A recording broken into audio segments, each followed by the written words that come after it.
Deixando ponto já tá de gravar. Vou fazer várias filmagens de pouco tempo. Pega o chumbo embaixo, cabeção.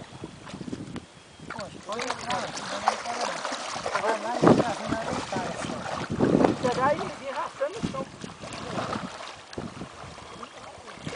Vai, bota o chumbo não, tem que vir arrastando na lama. É, pai, de fato é fundo no pé mesmo. Fica por fora do cilantro. E tem uma grande por fora.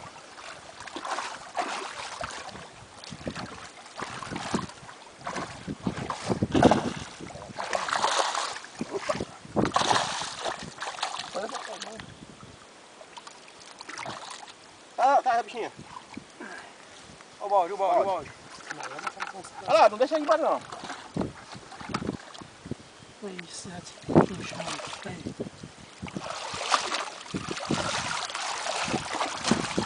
Vai lavar a lama. Vou lavar a lama, vai. Vou lavar a lama, vai tirar, não sai não.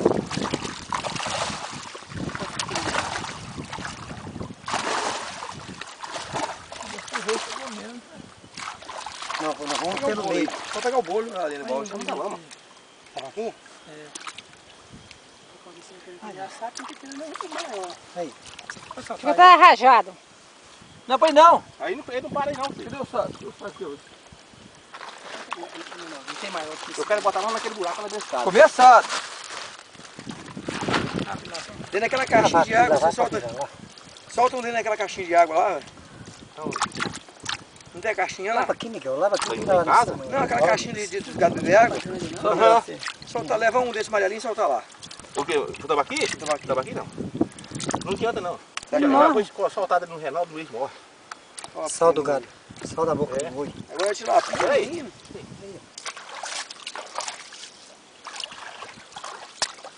Ah, mas é tão... Não, tem aí ainda. Aí, ó. Isso aí não vai. Pode botar aqui. Bota aqui, assim. Bota isso, não morre não. Aqui, ó.